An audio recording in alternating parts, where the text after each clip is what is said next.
So here's the stove. He got a lot done on it now. It's looking really good. Here's the oven.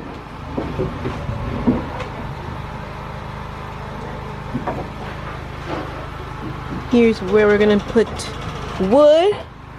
We're gonna be able to get wood in from outside. There's gonna be a door on the other end, so we don't have to come in to bring wood. Here.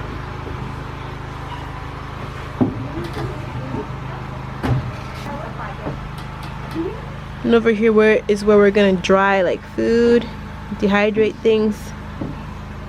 And here is just a storage compartment. Here's the chimney coming out.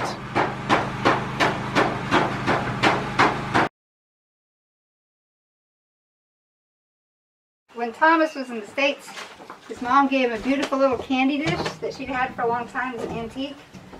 And on the way home in La Paz, he had wrapped it up in his jacket in his luggage.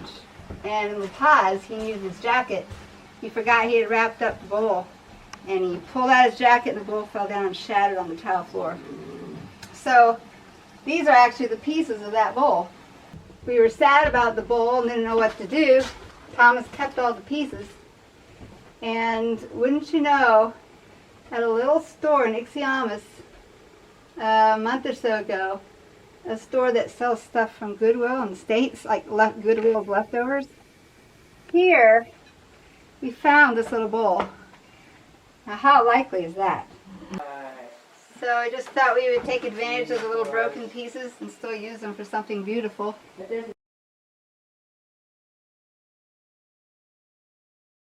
This is the stovetop that we got from Laurel Dreger with an old stove that she was getting rid of.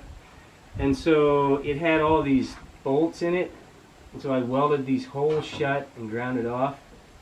And it had a break right here, a crack in it. So I welded that shut and ground that off. And then I took this brush, power brush, and I cleaned at least the top layer of rust off. And we're debating whether we need to grind more rust off of it. But we'll probably just try to oil it as it is. It's supposed to come with rings like this that fit into these slots, and then smaller rings that fit into these, and a small ring in there. Well, this is all we've got, so I need to cut a cover for this one, and a small cover for this one, and a smaller cover for this one out of this piece of metal, and try to fit that in yet. And then, once we get that all done and it's all oiled, I think it'll be ready to install on the top of the tile.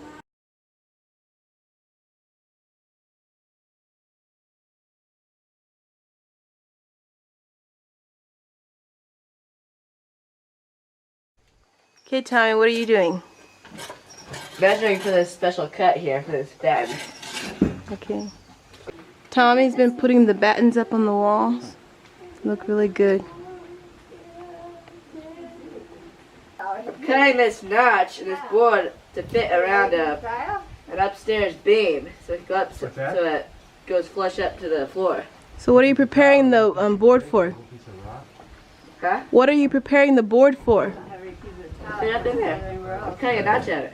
Yeah, but you're making walls in the house, right? Yeah. Okay.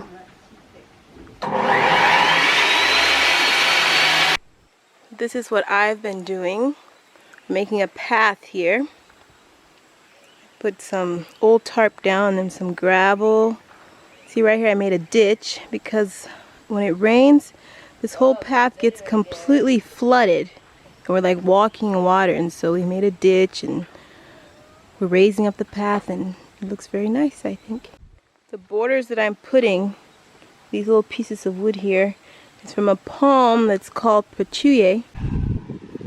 Okay, those two palms there, here they're called patchouli palms. I think in the States they'd probably be foxtail palms. I'm not sure. So when you cut it, it looks like this, except the middle is full of like fibrous stuff. And once it sits for a while and rots, the middle all rots out. And we can cut the, I guess you call it the wood or the bark, whatever. We can cut it and use it. People here use it to make houses, and we have it for a chicken fence. And I'm using little pieces of it to make borders for the flower beds. So standing here on the back steps, this is our view. The amazing thing this was all jungle when we moved here. Thick jungle with huge trees. There's the greenhouse, and way in the back there's the container that we filled at Grandma and Grandpa's house in Florida. They came all the way here on the ocean and then through Youngest Road or Death Road and finally made it here to Ixmiamus. So thankful for it. This is the view from the front yard, front of the house. That cactus is going to go, it's not going to stay there. Over there is the barn where we milk the cows, and the ponds are back there.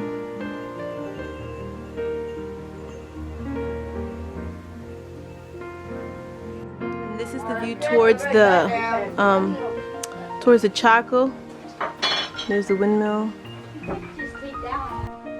So this is going to be the view from the girls' bedroom. And this is going to be the view from the master bedroom. And this is going to be the view from Tommy's bedroom. That tree, tall tree right there in the background is named Hope. She's so pretty. We just couldn't cut her down.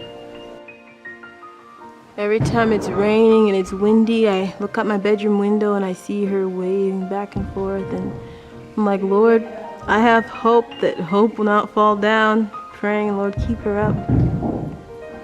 Up there is looking towards the chicken barn with the chicken fences.